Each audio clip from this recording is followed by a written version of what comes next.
Next important topic में हम discuss कर रहे हैं कॉम्पिटेंट होस्ट। अभी कॉम्पिटेंट होस्ट का मतलब क्या है? देखो बेटा, देखो मान लो आपके पास रिकॉम्बिनेंट डीएनए बन गया है, लेकिन हम रिकॉम्बिनेंट डीएनए को नॉन रिकॉम्बिनेंट के साथ डिफरेंशिएट नहीं कर सकते। तो फिर हमें क्या करना है, इसको अलाउ करना है कि ये किस में जाए, ई कोलाई में ट्रांसफर हो। तो बेटा हम क्या करते हैं, रिकॉम्बिनेंट डीएनए को एक कल्चर मीडिया में किसके साथ डाल देते हैं, आपके होस्ट के साथ डाल देते हैं। किसके साथ डाल देते हैं? होस्ट के साथ। लेकिन एक चीज सोच के देखो, होस्ट का डीएनए जो है ना, होस्ट का जो बॉडी है, ये तो पूरी बॉडी है, ये तो सिर्फ डीएनए है। होस्ट की जो भी बॉडी है वो किसी प्लाज्मा मेम्ब्रेन या सेल वॉल से कवर्ड होगी। जैसे हम बैक्टीरियल सेल ले रहे हैं तो बैक्टीरिया की सेल तो सेल वॉल जो है पेप्टाइडोग्लाइकन से बनी है। प्लांट सेल ले रहे हैं तो सेलुलोज से बनी है। तो अलग अलग फंगल सेल ले रहे हैं तो काइटिन से बनी है। तो जो भी आपका होस्ट है वो इजीली इस आरडीएनए को इंसर्ट नहीं होने देगा। तो हमें क्या करना है, होस्ट में कुछ चेंजेस करने हैं, ऐसी कुछ कंडीशंस क्रिएट करनी है कि होस्ट जो है इस रिकॉम्बिनेंट डीएनए को एक्सेप्ट कर ले। तो जब होस्ट इस रिकॉम्बिनेंट डीएनए को एक्सेप्ट करने के लायक हो जाता है तब हम होस्ट को कहते हैं कॉम्पिटेंट होस्ट। कॉम्पिटेंट होस्ट मतलब हम क्या करना चाह रहे हैं, रिकॉम्बिनेंट डीएनए को होस्ट में इंसर्ट कराना चाह रहे हैं। इसके लिए हमें कुछ चेंजेस करने पड़ेंगे, क्योंकि नॉर्मली डीएनए जो होता है वो हाइड्रोफिलिक होता है। हाइड्रोफिलिक होता है, वाटर लविंग है। जबकि जो सेल मेम्ब्रेन है, प्लाज्मा मेम्ब्रेन है, वो किसकी बनी है बेटा? वो तो फॉस्फोलिपिड की बनी है, तो वो तो हाइड्रोफिलिक नहीं है। तो ये आसानी से मेम्ब्रेन को क्रॉस नहीं कर सकता है, ये मेम्ब्रेन को क्रॉस नहीं कर सकता है।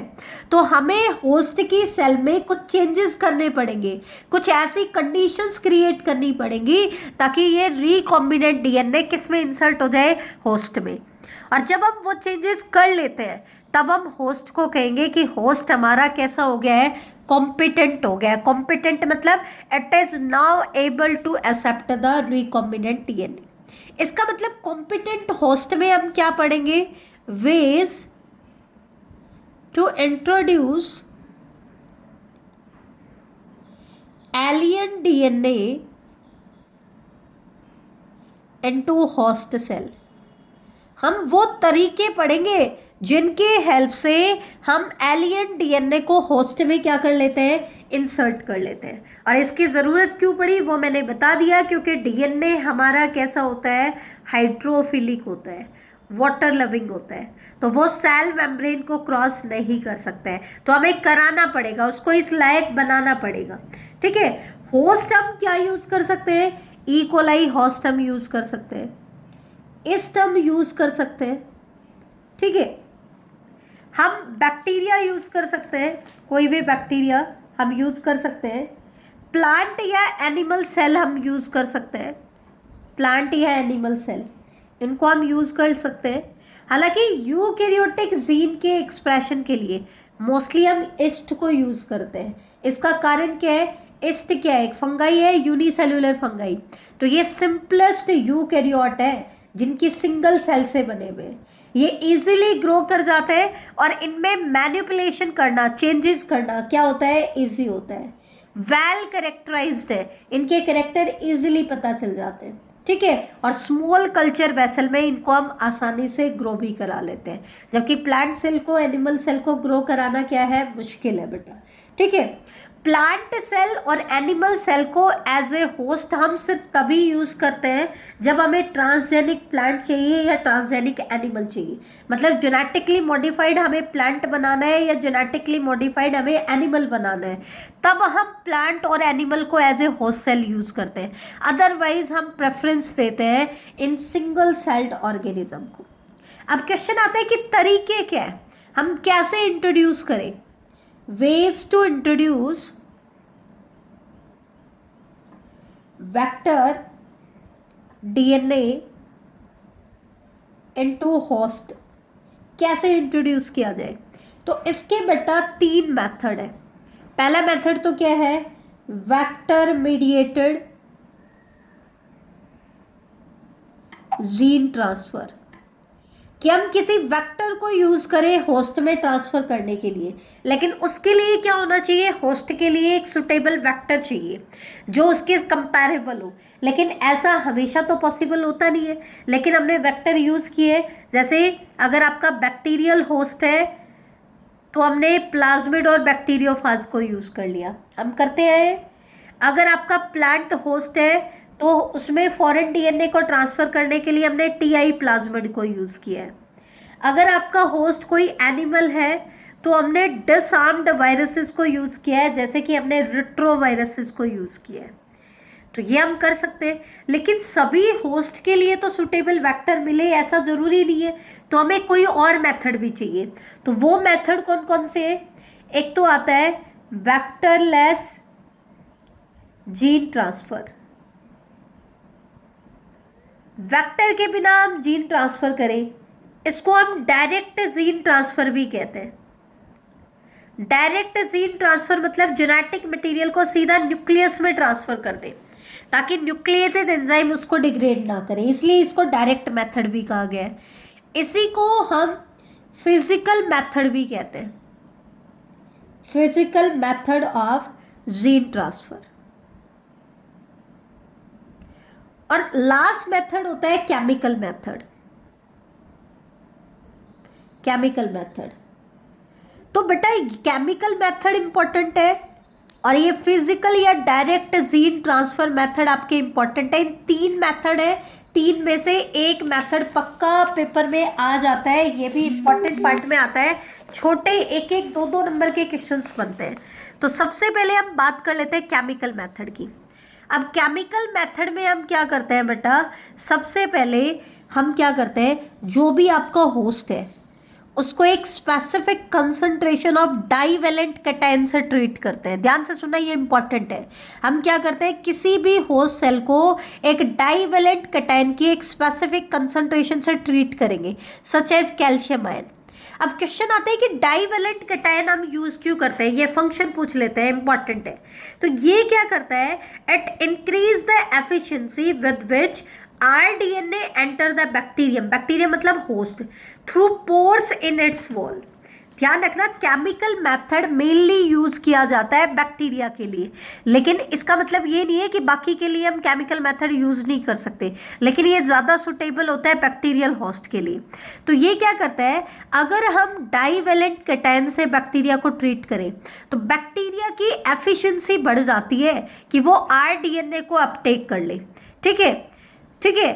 इससे पहले हम क्या करते हैं, बैक्टीरिया की वॉल में पोर कराते हैं, छेद कराते हैं, और पोर कराने के लिए हम क्या करते हैं, पॉली इथाइलिन ग्लाइकोल ऐड करेंगे। पहले हमने डाईवेलेंट कैटायन से ट्रीट करा ताकि उसकी एफिशिएंसी बढ़ जाए, फिर हमने पैग डाल दिया, पैग मतलब पॉली इथाइलिन ग्लाइकोल। ये क्या करेगा, बैक्टीरिया की वॉल में पोर कर देगा बेटा, और पोर के थ्रू एफिशिएंसी होस्ट की बढ़ चुकी है, पोर भी क्रिएट हो चुके हैं। अब हमें rDNA को पुशअप करना है कि वो होस्ट के अंदर एंटर करे। तो इसके लिए हमें क्या करना पड़ेगा, होस्ट सेल को और रिकॉम्बिनेंट डीएनए को एक कल्चर मीडिया में पहले तो आइस पे रखेंगे, आइस पे रखा, फिर बीच में एक ब्रीफ टाइम के लिए हीट ट्रीटमेंट देते हैं, हीट शॉक देते हैं 42 डिग्री सेल्सियस का, और फिर तुरंत आइस पे रखते हैं। इससे क्या होगा, देखो आइस फ्रीज करती है, हीट क्या करेगी, एकदम से काइनेटिक एनर्जी जनरेट करेगी, फिर से फ्रीज हो जाएगा। तो ऐसा करने से बैक्टीरिया क्या करेगा, उस रिकॉम्बिनेंट डीएनए को ले लेगा। लेकिन इसमें एक चीज सोचने वाली क्या है कि जो रिकॉम्बिनेंट डीएनए है वो बैक्टीरिया के साइटोप्लाज्म में एंटर करेगा। किस में एंटर करेगा, साइटोप्लाज्म में। अब इससे क्या होता है, दो इसके ड्रॉबैक है। एक तो क्या है, हो सकता है कि न्यूक्लियस एंजाइम जो है इस रिकॉम्बिनेंट डीएनए को न्यूक्लियस में एंटर करने से पहले ही क्या कर दे, डिग्रेड कर दे, न्यूक्लियोइड में ही एंटर करे, उसके क्रोमोसोमल डीएनए का हिस्सा बने, उससे पहले ही क्या कर दे, डिग्रेड कर दे, इसके चांसेस हैं। दूसरा क्या है कि कुछ होस्ट जो होते हैं ना वो इन केमिकल्स के लिए सेंसिटिव होते हैं, तो हम सबके लिए इस मेथड को यूज नहीं कर सकते, तो फिर हमें क्या चाहिए, फिजिकल मेथड चाहिए। अब फिजिकल मेथड में दो आते हैं, जीन गन मेथड या micro injection method. Gene gun method को हम बायोलिस्टिक मेथड भी कहते हैं। ये मेथड प्लांट के लिए सुटेबल होता है, ध्यान से देखना, केमिकल मेथड बैक्टीरियल होस्ट के लिए सुटेबल है, gene gun method plant host के लिए सुटेबल है, और micro injection method animal cell के लिए सुटेबल है। लेकिन इसका मतलब ये नहीं है कि बाकी के लिए हम इनको यूज नहीं कर सकते, लेकिन ज़्यादा सुटेबल किसके लिए? जीन गन मेथड में हम क्या करते हैं, छोटे छोटे टंगस्टन या गोल्ड के बीड्स होते हैं और इनके ऊपर हम रिकॉम्बिनेंट डीएनए की कोटिंग कर देते हैं। इनको हम बोलते हैं माइक्रो प्रोजेक्टाइल। और ये एक पिस्टन की तरह का एक इक्विपमेंट होता है, जैसे ये हवा पंप भरते हैं ना साइकिल के स्टैंड में, उस तरह का। तो ये है मेगा प्रोजेक्टाइल, इसको मेगा प्रोजेक्टाइल बोलेंगे, इसको माइक्रो प्रोजेक्टाइल बोलेंगे। तो ये पिस्टन में यहाँ पे हीलियम गैस भरी हुई होती है, तो इसको हम उठा करके ऐसे पुश करते हैं ना, तो बहुत प्रेशर के साथ ये नीचे आता है। और ये प्लेट जब नीचे आती है तो यहाँ पे ये होती है बेटा सपोर्टिंग प्लेट। तो ये सपोर्टिंग प्लेट क्या करती है, इस मैक्रो प्रोजेक्टाइल को यहीं पे रोक लेती है। तो माइक्रो प्रोजेक्टाइल को क्या मिलता है बेटा, एक जर्क मिलता है, और इस जर्क की वजह से ये माइक्रो प्रोजेक्टाइल यहाँ से सेपरेट होकर के किस में एंटर कर जाते हैं, टारगेट सेल में। लगभग हम किस वेलोसिटी से इनको बम्बार्ड करते हैं, 1400 फीट पर सेकंड की स्पीड रखते हैं। कितनी स्पीड रखते हैं, 1400 फीट पर सेकंड। इतनी स्पीड से हम इन माइक्रो प्रोजेक्टाइल को किस में इंसर्ट कराते हैं, टारगेट सेल में। अब टारगेट सेल में आपके माइक्रो प्रोजेक्टाइल चले गए हैं जिनके ऊपर रिकॉम्बिनेंट डीएनए की कोटिंग है। तो रिकॉम्बिनेंट डीएनए को ये सेल टेकअप कर लेगी और कुछ टाइम के बाद हम इन माइक्रो प्रोजेक्टाइल को इस होस्ट सेल में से रिकवर करा लेंगे, निकाल लेंगे। कब निकाल लेंगे, जब ट्रांसफॉर्मेशन हो चुका होगा। अब इस मेथड को एनिमल सेल के लिए सुटेबल क्यों नहीं माना जाता है, क्योंकि माइक्रो प्रोजेक्टाइल बहुत हाई वेलोसिटी पे हम बम्बार्ड करते हैं और एनिमल सेल में सेल वॉल नहीं होती है, सिर्फ प्लाज्मा मेम्ब्रेन होती है। तो ये क्या कर जाएगा, सेल को क्रॉस कर जाएगा। तो इसलिए ये मेथड किसके लिए सुटेबल होता है, प्लांट सेल के लिए सुटेबल होता है। जबकि माइक्रो इंजेक्शन मेथड हम यूज करते हैं एनिमल सेल के लिए। इसके लिए हम क्या करते हैं बेटा, जैसे सिरिंज होती है ना हमारी, वैसे ही माइक्रो पिपेट होती है, needle like structure, micro needles होती है, माइक्रो पिपेट भी हम बोलते हैं। इन माइक्रो पिपेट के अंदर हमने रिकॉम्बिनेंट डीएनए को डाला है और इस सिरिंज की हेल्प से हमने रिकॉम्बिनेंट डीएनए को होस्ट के सीधे न्यूक्लियस में ट्रांसफर करना है।